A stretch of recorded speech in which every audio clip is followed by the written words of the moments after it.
Trata-se aqui de denúncia oferecida em face de Jair Messias Bolsonaro pelos crimes de liderar organização criminosa armada, tentativa de abolição violenta do Estado de Direito, golpe de Estado, dano qualificado pela violência e grave ameaça contra o patrimônio público, deterioração de patrimônio tombado, observadas ainda as regras do concurso de pessoas e concurso material. Além de denúncia oferecida em face de Alexandre Ramagem, Almir Garnier Santos, Anderson Gustavo Torres, Augusto Heleno Ribeiro Pereira, Mauro César Barbosa Cid, Paulo Sérgio Nogueira de Oliveira, Walter Souza Braga Neto. Em relação a todos esses,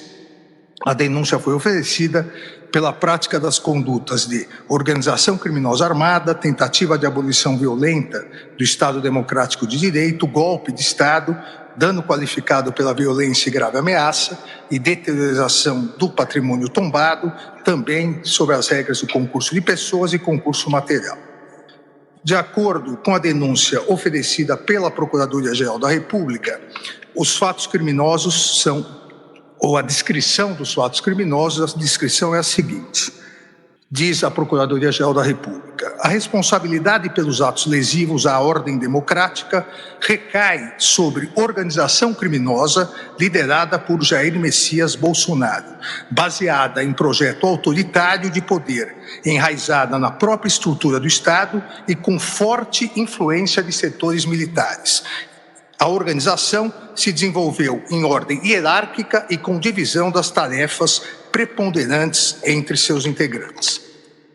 Jair Messias Bolsonaro, junto com Alexandre Rodrigues Ramagem, Almir Garnier Santos, Anderson Gustavo Torres, Augusto Heleno Ribeiro Pereira, Paulo Sérgio Nogueira e Walter Souza Braga Neto, continua a Procuradoria-Geral da República, integrantes do alto escalão do governo federal e das Forças Armadas, formaram o núcleo crucial da organização criminosa, mesmo tendo havido adesão em momentos distintos. Deles partiram as principais decisões e ações de impacto social que serão narradas nessa denúncia. Mauro César Barbosa Cid, embora com menor autonomia decisória, também fazia parte desse núcleo, atuando como porta-voz de Jair Messias Bolsonaro e transmitindo orientações aos demais membros do grupo.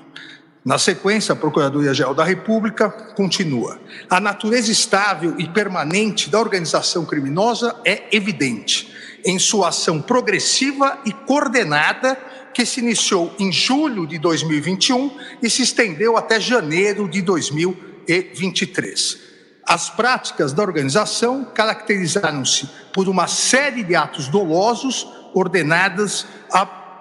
abolição do Estado Democrático de Direito e à deposição do governo legitimamente eleito.